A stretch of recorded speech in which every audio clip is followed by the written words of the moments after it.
Olá, boa noite. Seja bem-vindo ao Informativo TVU. Hoje é quarta-feira, dia 2 de julho de 2025 e você confere nesta edição. Projeto habitacional beneficiará mais de 500 famílias de baixa renda em Uberlândia. E ainda, Júlio Verde reforça a importância do diagnóstico precoce dos cânceres de cabeça e pescoço. E hoje, nossa entrevista ao vivo é sobre as doenças raras. Isso e muito mais, você confere agora.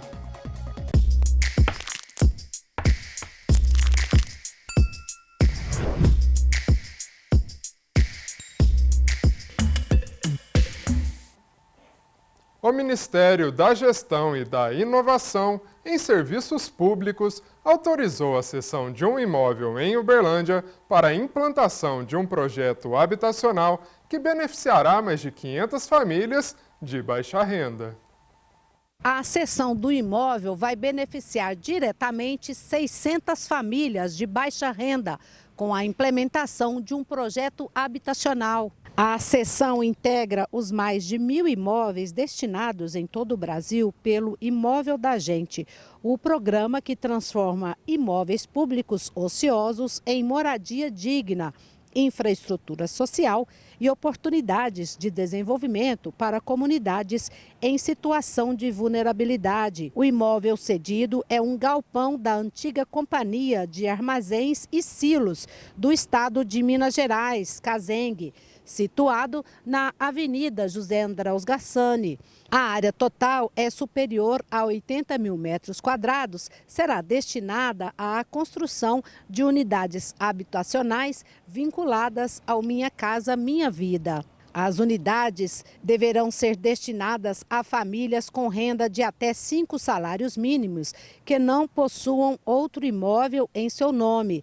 A titulação será feita de forma gratuita e preferencialmente em nome da mulher, em consonância com a Lei nº 14.620/2023, que vai de encontro ao compromisso do governo federal com a promoção da equidade de gênero e o fortalecimento da segurança jurídica das mulheres nas políticas habitacionais. Além da habitação, os imóveis da União em Minas Gerais vêm sendo destinados a diversas outras finalidades, por meio do programa Imóvel da Gente, como unidades de saúde e assistência social, equipamentos públicos de educação, cultura e esporte, projetos de aquicultura, infraestrutura urbana, saneamento básico e ações voltadas a povos e comunidades tradicionais. Até o momento, não foram divulgadas informações sobre o processo de cadastro ou seleção das famílias. A Fundação Ezequiel Dias irá fornecer insulina ao SUS por meio de contratos com valor maior que 140 milhões de reais. A previsão é que sejam entregues cerca de 8 milhões de insulinas em remessas mensais. Uma notícia boa de Minas Gerais ao Brasil. A FUNED assina 142 milhões de reais de contratos com o Ministério da Saúde. A Fundação Ezequiel Dias vai fornecer insulina a todo o Brasil, uma parceria inédita entre a Bion, uma empresa genuinamente mineira, situada em Nova Lima, de biológicos, que já investiu 600 milhões na sua planta de insulina, a Work Hard, uma empresa líder ainda na produção de insulinas, que vai transferir a tecnologia para a FUNED guardar e ter o material proprietário do conhecimento de como fabricar a insulina, e a Bion vai produzir e aprender a fazer a insulina e fornecer num futuro breve insulina ao SUS aos poucos, até completar num processo de 10 anos total transferência de tecnologia. É muito importante isso para a saúde dos brasileiros e os mineiros estão colaborando com isso. É muito bom poder dar essa notícia pela Fundação Ezequiel Dias a todo o Brasil e principalmente salvar vidas com isso do SUS. A campanha Júlio Verde promove a conscientização dos cânceres de cabeça e pescoço. O objetivo é alertar para a detecção precoce da doença. O câncer de cabeça e pescoço tem alguns sinais e sintomas de alerta que devem ser de conhecimento de todo mundo. Quais seriam eles? Alteração na voz, dificuldade para engolir, nódulos no pescoço que não foram percebidos, uma perda de peso não intencional e, claro, além de lesões na boca e na garganta que não cicatrizam. Esses são os principais sinais e sintomas de alerta que, quando presentes, as pessoas devem procurar o atendimento médico especializado. Quando aparecem esses sintomas, o paciente deve inicialmente procurar atenção básica de saúde. A faixa etária mais acometida pelos cânceres de cabeça e pescoço costumam ser acima de 60 anos, sobretudo em homens. O que a gente tem notado nos últimos anos é o aparecimento do câncer de cabeça e pescoço em pacientes mais jovens, na faixa de 40 a 50 anos, muito devido à infecção pelo HPV, o papilomavírus humano. E além disso, a gente tem notado um número maior de mulheres com câncer de cabeça e pescoço devido ao início dos hábitos como o etilismo e o tabagismo. Então, temos notado uma diminuição na idade do aparecimento do câncer de cabeça e pescoço. E vamos conferir agora a previsão do tempo para amanhã em Uberlândia e região. Em Uberlândia, sol com muitas nuvens durante o dia e períodos de céu nublado. Noite com muitas nuvens. Temperatura mínima de 14 graus e máxima de 26 graus. Em Monte Carmelo, sol e muitas nuvens à tarde. À noite, o céu ainda fica com muita nebulosidade, mas não chove. Temperatura mínima de 13 graus e máxima de 25 graus. Em Araguari, dia ensolarado com muitas nuvens e períodos de céu nublado. Noite com muitas nuvens, mínima prevista de 13 graus e máxima de 25 graus. Em Araporã, sol com algumas nuvens durante o dia. À noite, o céu fica com muitas nuvens, mas não há previsão de chuva. Mínima de 15 graus e máxima de 27 graus. Nós vamos agora para um rápido intervalo e em seguida voltamos com a nossa entrevista ao vivo sobre as doenças raras com Ricardo Oliveira Assis, que é vice-presidente do Instituto Viva Íris. Até já!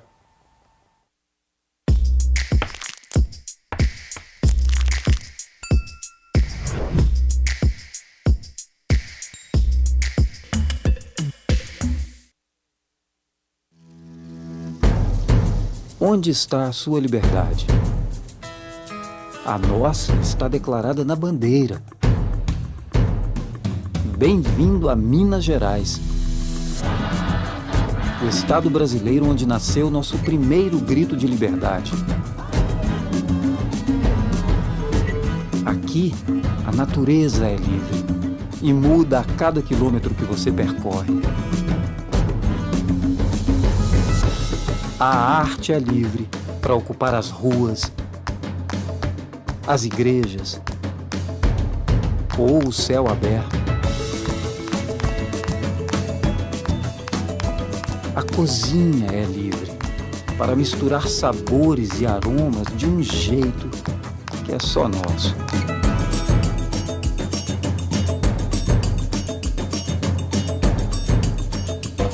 E você? Você é livre para escolher seu caminho, descobrir rotas que vão mudar para sempre seu olhar, conhecer pessoas que vão ficar para sempre em seu coração e viver experiências absolutamente libertadoras. A liberdade mora em Minas. Conheça, encontre a sua e compartilhe.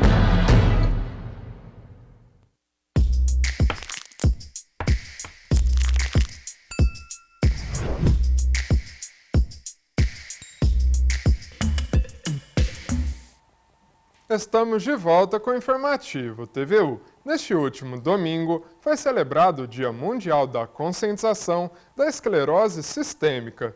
Dor invisível e pele rígida são os principais sintomas. A doença autoimune causa a sensação de que a pele está enrijecendo a cada movimento. Apesar de ser associada principalmente aos dedos, que ficam pálidos e doloridos, ela compromete também órgãos internos como pulmões, rins e até mesmo o coração. Esclerose sistêmica progressiva é uma doença autoimune que acomete principalmente vasos periféricos e pele. os sintomas mais iniciais são exatamente o comprometimento da pele. Então, a pessoa vai apresentar, às vezes, os dedos ficam inchados, posteriormente, vai percebendo que, dependendo da temperatura, os dedos ficam pálidos, arroxeados, azulados, e vai perdendo a elasticidade da mão. A mão, a pele vai ficando mais espessa, e às vezes pode chegar até ter uma aparência de garra. Essa é a doença básica que você parece inicialmente, mas compromete também o pulmão, aparelho digestivo, aparelho renal. O aparelho digestivo, no caso, é rigidez do esôfago, a pessoa não engole bem, ou então apresenta refluxo. Pode, devido ao problema vascular, ter um comprometimento do rim, pode dar insuficiência renal. Pulmão também dá uma fibrose e sobrecarga cardíaca. Mas essa doença não tem cura. É uma doença que nós não sabemos também a causa, mas a característica principal você tem duas características, a sistêmica e a localizada. A localizada pode dar umas manchas enrijecidas da pele em toda a parte do corpo, e a sistêmica comete o corpo todo, inclusive os órgãos internos. A pessoa vai tendo uma aparência de, vamos dizer, de múmia. Sabe, aquela pele que não enruga, é retraída, e fica uma aparência mesmo de couro cru. A esclerose sistêmica atinge principalmente as mulheres entre 30 e 50 anos e ainda não tem cura, mas os avanços significativos no tratamento ajudam no controle da progressão da doença. Nós não sabemos porque acomete mais as mulheres. Provavelmente esse deve ser o ciclo de vida da mulher. Tem muita alteração hormonal, todo mês apresenta, tem alteração de humor da pessoa, mais estressada, mas não temos certeza sobre isso. Também não tem um exame conclusivo para diagnosticar a doença. O diagnóstico praticamente é clínico, você vai observando a evolução do paciente e ele mesmo vai no médico procurando, porque a mão dele está ficando mais dura, está ficando mais pálida no frio e às vezes dá uma falta de circulação que chega a ser dolorida. Dependendo da evolução da doença, a pessoa vai tendo lesão circulatória, inclusive pode perder as extremidades dos dedos.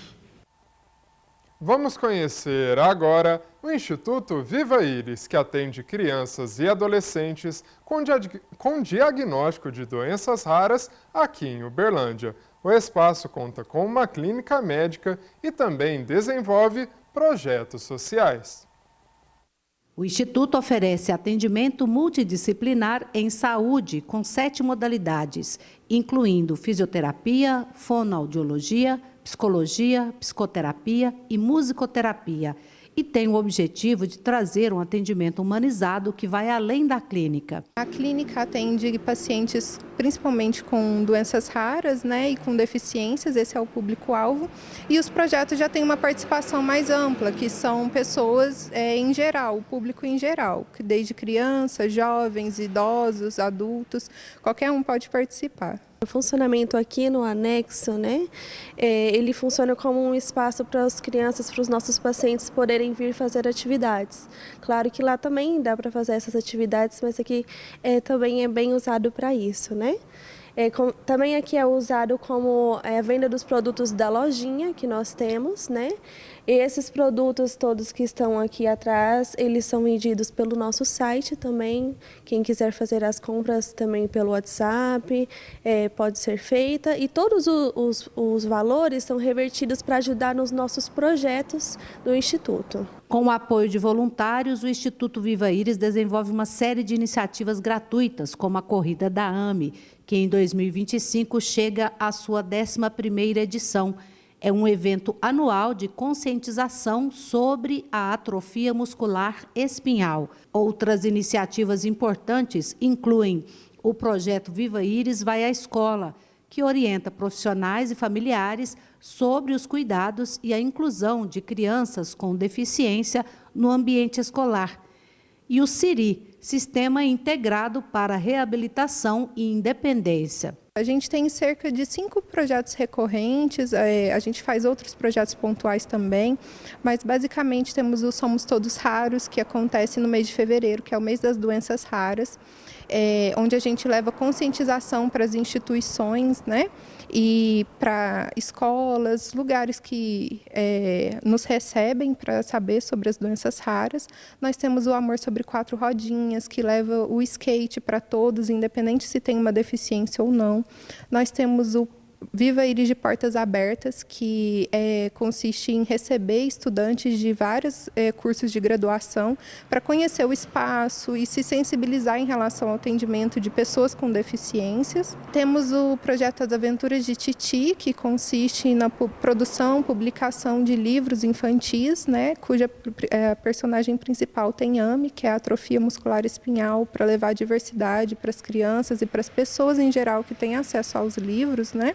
A atuação do Instituto na cidade é um lembrete da importância de olhar para as doenças raras e as deficiências com empatia, conhecimento e, acima de tudo, com a certeza de que a inclusão é um direito e um caminho para uma sociedade mais justa e humana. As pessoas podem ficar sabendo dos nossos projetos através das redes sociais, a gente sempre faz o convite por lá. A maioria deles é aberta ao público, né? Alguns específicos são para instituições que podem fazer sua inscrição através do telefone de projetos.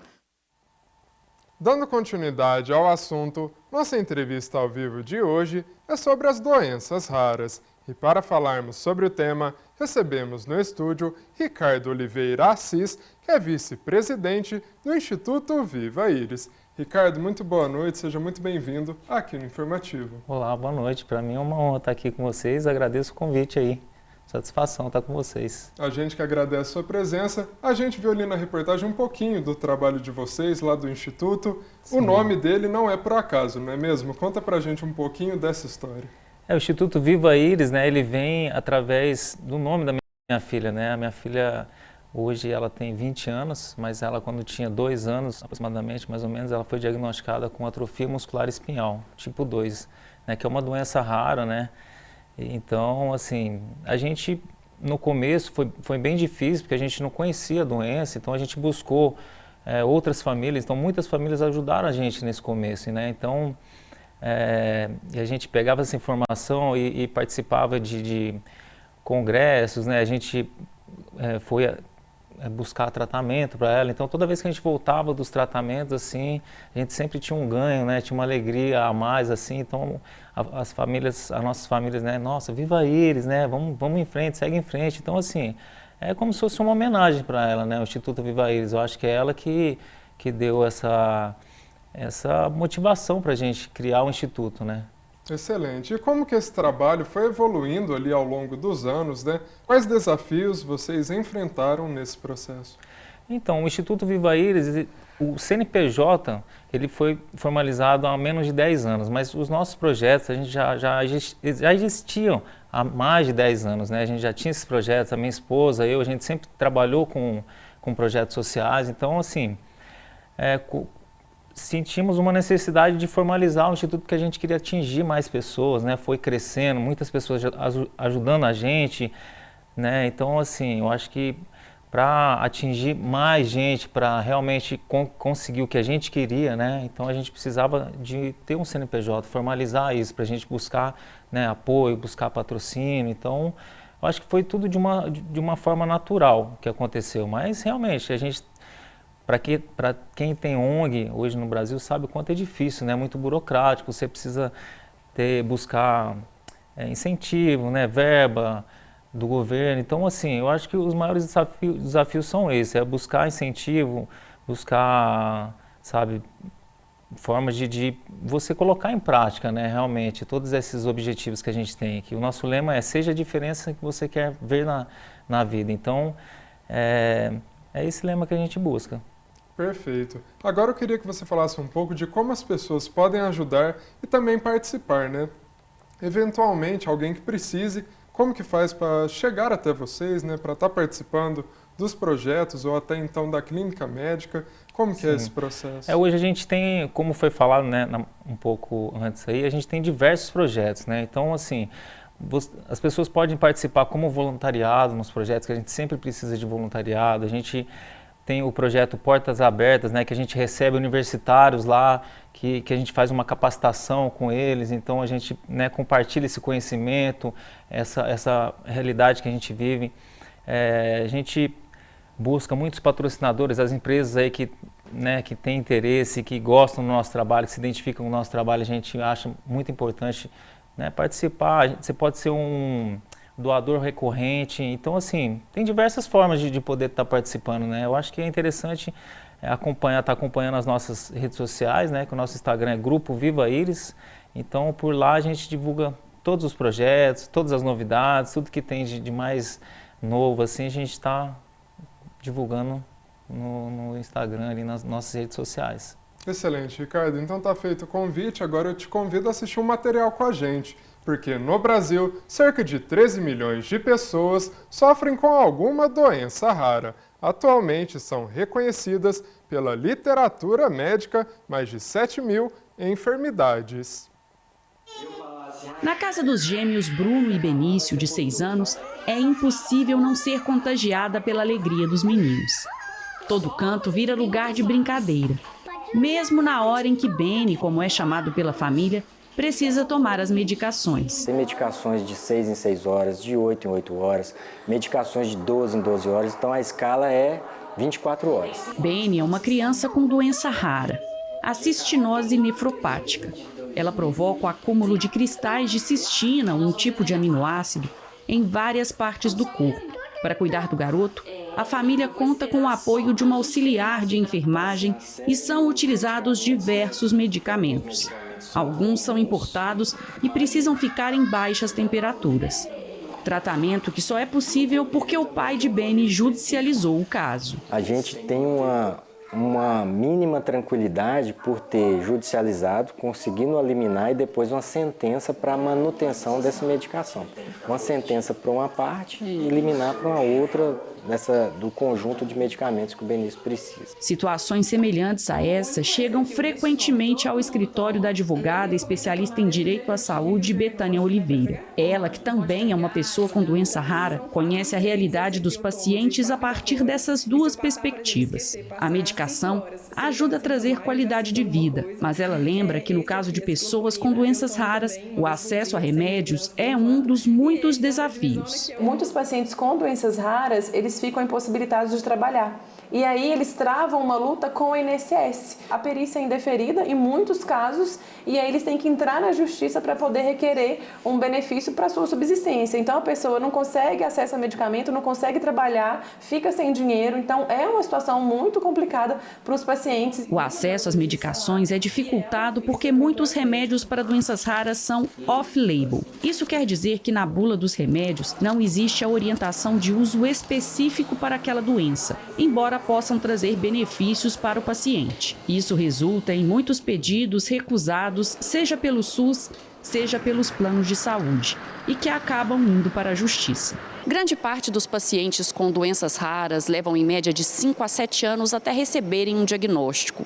Isso acontece em função da complexidade das doenças e também em função da falta de familiaridade de muitos profissionais de saúde em relação a essas condições. Como resultado, muitos pacientes passam por diversos médicos e realizam uma série de exames inconclusivos até receberem uma resposta. Atualmente, a rede especializada em doenças raras conta com 36 serviços distribuídos em 15 estados. Entre eles está o Hospital Júlia Kubitschek, localizado na região do Barreiro, em Belo Horizonte.